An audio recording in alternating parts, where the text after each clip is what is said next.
हेडलाईन्सचे प्रायोजक आहे NBC bearings, लांब पळण्यासाठी। TV9 मराठीवर आज दिवसभर लोकसभेचा महासंग्राम। मुख्यमंत्री शिंदेंसह उपमुख्यमंत्री फडणवीस, नाना पटोले, जयंत पाटील, सुनील तटकरे आणि संजय राऊत हजेरी लावणार। भाजपकडून 10 मार्चपूर्वी 300 उमेदवारांची यादी जाहीर होणार। भाजपच्या बैठकीत 16 राज्यांच्या लोकसभा उमेदवारांबाबत चर्चा, अंतिम नावं निश्चित झाल्याची माहिती। वाराणसीतून मोदी आणि गांधीनगरमधून पुन्हा अमित शहाच लोकसभा लढणार, सूत्रांची माहिती। तर नितीन गडकरी पुन्हा नागपुरातून लढण्याची शक्यता। पुणे लोकसभेसाठी भाजपच्या इच्छुकांमधील मुरलीधर मोहोळ आणि जगदीश मुळीकांच्या नावावर चर्चा। भाजप निरीक्षक कृपाशंकर सिंग यांची 66 जणांशी चर्चा। ठाकरे गटानंतर आता वंचितकडून रामटेक लोकसभा मतदारसंघावर दावा। प्रकाश आंबेडकरांची आज रामटेकमध्ये सभा, रामटेकच्या जागेवरून पेच वाढण्याची शक्यता। छत्रपती संभाजीनगर लोकसभेवर आरपीआय आठवले गटाचा दावा। भाजपनं संभाजीनगरची जागा आरपीआयला सोडावी, आरपीआयचे पदाधिकारी बाबूराव कदम यांची मागणी।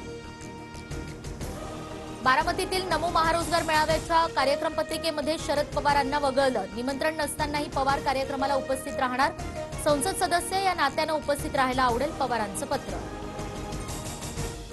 कोणत्याही शासकीय कार्यक्रमात माझं नाव टाकू नये, पवारांकडून राजशिष्टाचार विभागाला पूर्वीच सूचना। शरद पवारांकडून मुख्यमंत्री शिंदेंसह फडणवीस आणि अजित पवारांना जेवणाचं आमंत्रण। बारामतीतील गोविंदबाग निवासस्थानी पवारांकडून जेवणाचं आमंत्रण। तर शरद पवार आज पुणे दौऱ्यावर, अमोल कोल्हेंसाठी पवार रिंगणात, शिरूर मतदारसंघाचा आढावा घेणार। सलीम कुत्ता पार्टी प्रकरणात भाजप पदाधिकारी व्यंकटेश मोरेंवरही गुन्हा दाखल, बेकायदेशीर कृत्य केल्याच्या कलमान्वये कारवाई। एसीबीकडून राजन साळवींच्या पत्नीसह भावाला नोटीस, कार्यालयात आज हजर राहण्याच्या सूचना, जबाब नोंदवला जाणार, अवैध मालमत्ता प्रकरणी गुन्हा दाखल।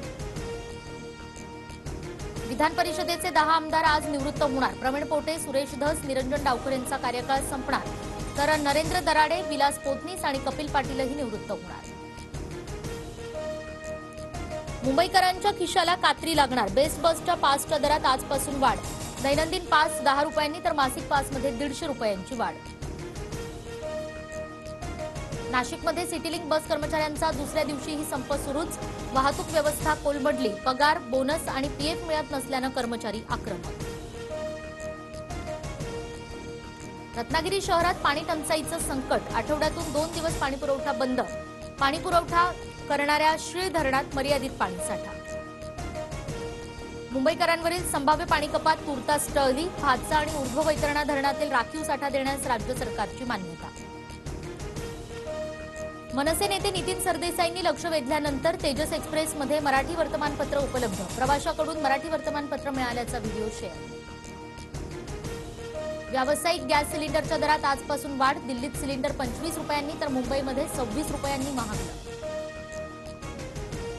भारतात यंदा वेळेत मान्सून दाखल होणार, गेल्या वर्षीच्या तुलनेत चांगला पाऊस होण्याचा अंदाज।